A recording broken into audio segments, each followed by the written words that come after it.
Taste the Daily. வட மாநிலங்களில் குழந்தைகள் உயிரிழப்பிற்கு காரணமாக இருந்த தமிழ்நாட்டில் தயாரிக்கப்பட்ட இருமல் மருந்து விவகாரம் தொடர்பாக எதிர்க்கட்சி துணைத் தலைவர் ஆர்.பி. உதயகுமார் அவசர பொது முக்கியத்துவம் வாய்ந்த கவன ஈர்ப்பு தீர்மானத்தை கொண்டு வந்துள்ளார். இது குறித்த கூடுதல் விவரங்களை தலைமை செய்தியாளர் ஜெயக்குமார் வழங்க கேட்கலாம். ஜெயக்குமார், வணக்கம். விவரங்களை சொல்லுங்க. வணக்கம் ரவி.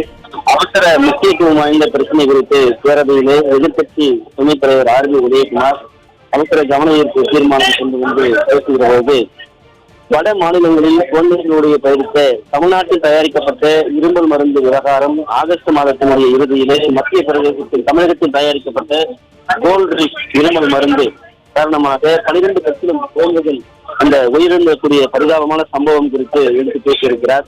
அதே போன்று தமிழ்நாட்டினுடைய தலைநகர் அருகிலே இருக்கக்கூடிய காஞ்சிபுரத்திலே தயாரிக்கப்பட்ட அந்த இருமல் மருந்து இந்தியா முழுவதும் விற்பனைக்கு ஏற்றுமதி செய்யப்பட்டிருக்கிறது. அக்டோபர் மாதம் 3ஆம் தேதி மத்திய பிரதேச மருந்து கட்டுப்பாட்டுத்துறை, அதாவது தமிழக அரசு இது குறித்து அவசர கடிதம் ஒன்றை அனுப்பியிருக்கிறது.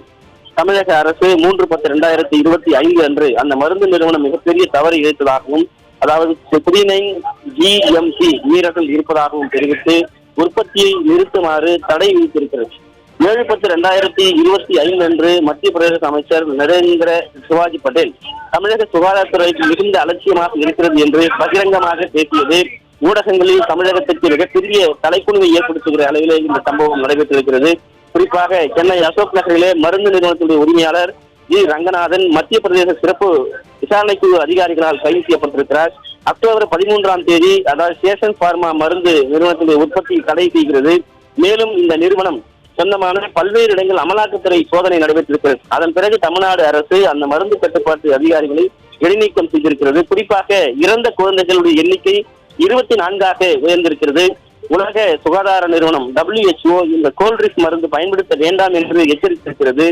மக்களிடம் இது குறித்து பல்வேறு கேள்விகள் எழுந்திருக்கிறது, அச்சத்தை ஏற்படுத்தியிருக்கிறது என்று தொடர்ந்து சட்டமன்றத்தில் இன்றைக்கு பேசியிருக்கிறார். குறிப்பாக இந்த மக்களிடம் எழக்கூடிய கேள்விகள், சந்தேகங்கள் குறித்து, அதாவது இந்த நிறுவனம் ஆய்வு செய்யாதது ஏன், குழந்தைகள் உயிரிழந்தவுடன் அந்த பிரச்சனை குறித்து ஏன் காலதாமதமாக தமிழக அரசு விசாரணைக்கான இந்த நடவடிக்கை எடுத்திருக்கிறது, தமிழகத்தை தலைக்குனியை வெடியமாற்றுவது என்று கூறுகிற ஸ்டாலினுடைய அரசு இந்த பிரச்சனையால் இந்திய அளவிலே மட்டுமல்லாது உலக அளவிலே தமிழகத்திற்கு மிகப்பெரிய தலைக்குனிவை ஏற்படுத்தியது உண்மைதானே என்ற அடுக்கடுக்கான கேள்விகளை அதிமுகவுடைய முன்னாள் அமைச்சர் எதிர்க்கட்சி துணைத் தலைவராக இருக்கக்கூடிய ஆர்.பி. உதயகுமார் அவர்கள் சட்டமன்றத்திலே இந்த சிறப்பு கவன ஈர்ப்பு தீர்மானத்தில் ஏற்படுத்தியிருக்கிறார்.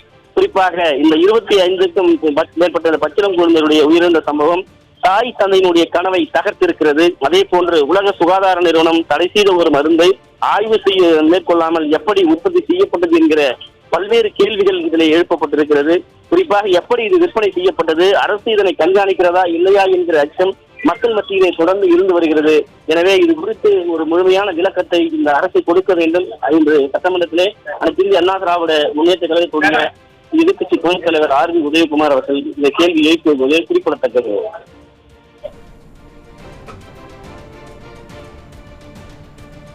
விவரங்களை வழங்கியமைக்கு நன்றி ஜெயக்குமார்.